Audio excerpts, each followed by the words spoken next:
এবার জাবালিয়ায় সংঘর্ষে ইসরায়েলি বাহিনীর ব্যাপক ক্ষতি, নিহত অন্তত 2 জন।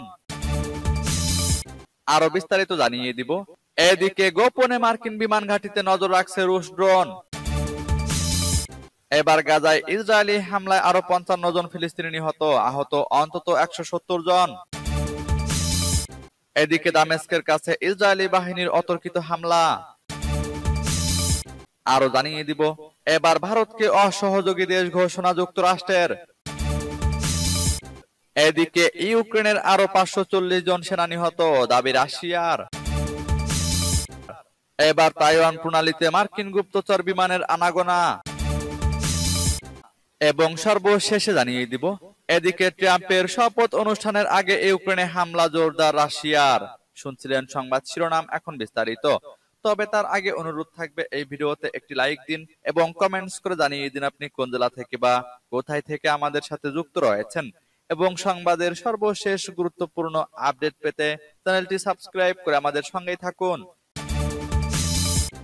এবার জাবালিয়ায় সংঘর্ষে ইসরায়েলি বাহিনীর ব্যাপক ক্ষতি, নিহত অন্তত 2 জন।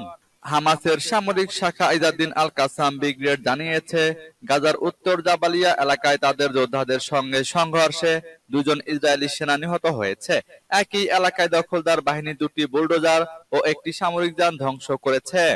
মিশর ভিত্তিক সংবাদ মাধ্যম আল শারুকের তথ্য অনুযায়ী আল কাসাম ব্রিগেড জানিয়েছে, তারা জাবালিয়া ক্যাম্পের ব্লক 2 এলাকায় ইসরায়েলি বাহিনীর উপর আক্রমণ চালিয়েছে।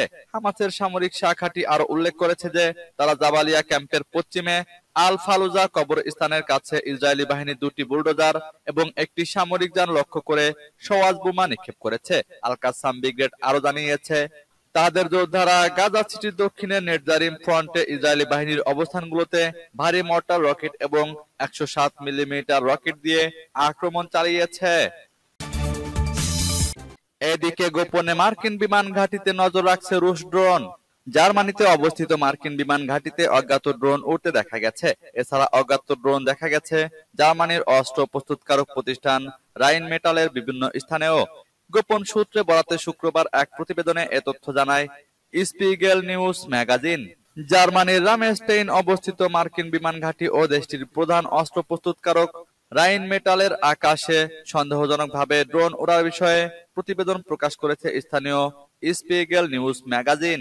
গোপন সূত্রে বরাত দিয়ে শুক্রবার এক প্রতিবেদনে তারা জানায়, 3 ও 4 ডিসেম্বর এই স্থানগুলোতে বেশ কিছু ড্রোন কয়েক ঘন্টা ধরে উড়তে দেখা যায়।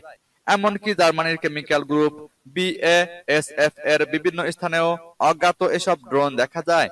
BASF এর এক মুখপাত্র জানান, কোম্পানিটির সুরক্ষার জন্য সব ধরনের নিরাপত্তা ব্যবস্থা নিচ্ছেন তারা। তবে এখন পর্যন্ত এই ঘটনার বিষয়ে কোনো মন্তব্য করেনি জার্মান প্রতিরক্ষা মন্ত্রণালয়।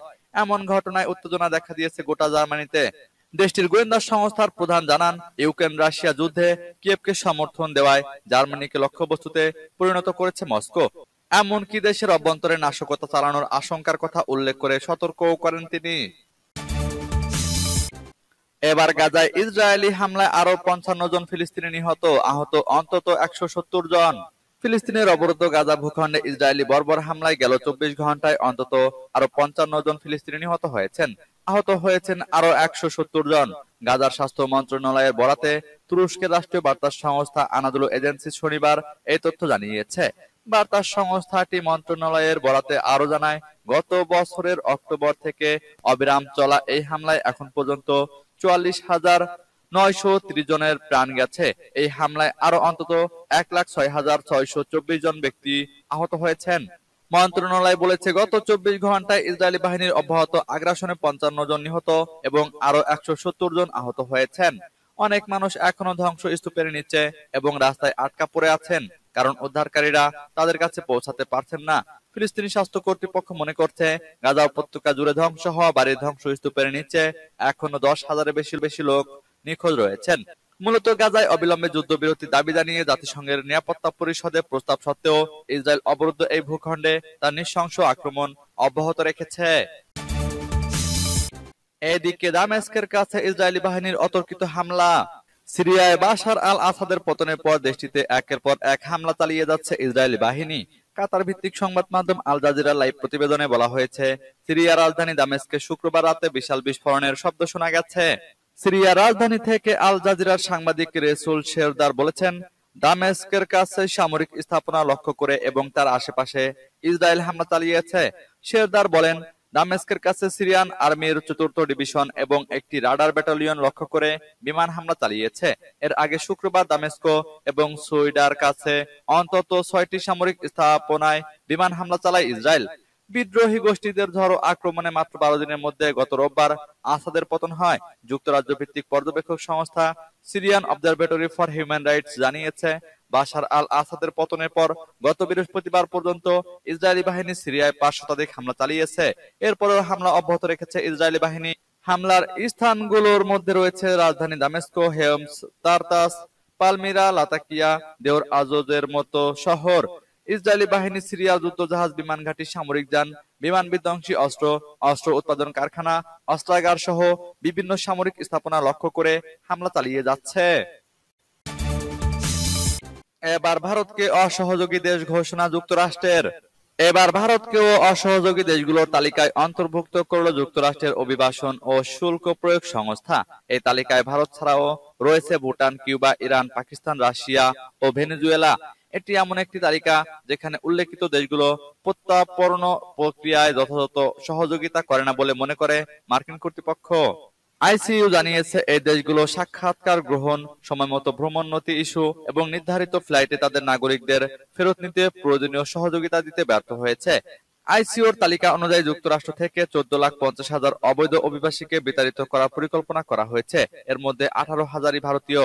সাম্প্রতিক বছরগুলোতে প্রায় ৯০,০০০ ভারতীয়কে যুক্তরাষ্ট্রে অবৈধভাবে প্রবেশের চেষ্টাকালে আটক করা হয়েছে। টাইমস অফ ইন্ডিয়া জানিয়েছে, এদের অধিকাংশই পাঞ্জাব, গুজরাট এবং অন্ধ্রপ্রদেশের বাসিন্দা।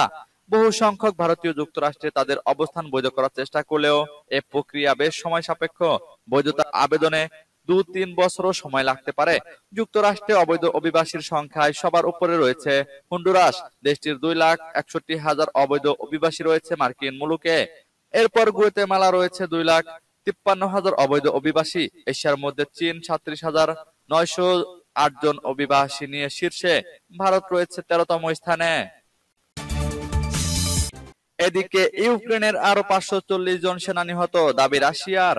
রাশিয়ার প্রতিরক্ষা মন্ত্রণালয় জানিয়েছে, তাদের সেনাবাহিনী গত ২৪ ঘন্টায় একাধিক অঞ্চলে ইউক্রেনীয় বাহিনীকে বড় ধরনের ক্ষতির সম্মুখীন করেছে। রাশিয়ার প্রতিরক্ষা মন্ত্রণালয়ের দাবি, রাশিয়ার জাপাদ বাহিনী খার্কিভ অঞ্চল এবং লুহানস্ক পিপুলস রিপাবলিকে ইউক্রেনীয় সেনাদের উপর উল্লেখযোগ্য আঘাত হেনেছে। এতে ইউক্রেনে প্রায় ৫৪০ জন সৈন্য নিহত হয়েছে। রুশ মন্ত্রণালয় আরো জানিয়েছে, জাপাদ বাহিনীর ইউনিটগুলো তাদের কৌশলগত অবস্থান উন্নত করেছে। লোজোভায়া, জাগারিবো, নাদিয়া, ওলিভোভস্কি ইয়ার এবং সেরেব্রিয়ানস্কি রিজার্ভ এলাকায় ইউক্রেনের ৩টি ব্রিগেড, যান্ত্রিক, প্যারাট্রুপার এবং জেগার ব্রিগেড পরাজিত হয়েছে। রাশিয়ার সেন্ট্রাল বাহিনী ৩৬৫ জন ইউক্রেনের সৈন্যকে ক্ষতিগ্রস্ত করেছে এবং ৪টি পাল্টা আক্রমণ প্রতিহত করেছে। ইউক বাহিনী প্রায় ২২৫ জন ইউক্রেনীয় কর্মীকে হত্যা করেছে, ২টি পাল্টা আক্রমণ প্রতিহত করেছে এবং আরো সুবিধাজনক অবস্থান নিশ্চিত করেছে। ভস্তক বাহিনী প্রায় ১৫০ জন ইউক্রেনীয় সৈন্যকে ক্ষতিগ্রস্ত করেছে এবং তাদের অগ্রগতি বজায় রেখে একটি ইউক্রেনীয় পাল্টা আক্রমণ প্রতিহত করেছে।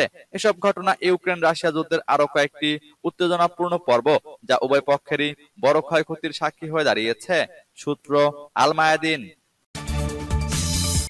এবার তাইওয়ান প্রণালীতে মার্কিন গুপ্তচর বিমানের আনাগোনা। তাইওয়ান প্রণালীতে মার্কিন নৌবাহিনীর গুপ্তচর বিমানের আনাগোনা লক্ষ্য করা গেছে। শুক্রবার এমন একটি বিমান প্রণালী জুড়ে উঠতে দেখা যায়।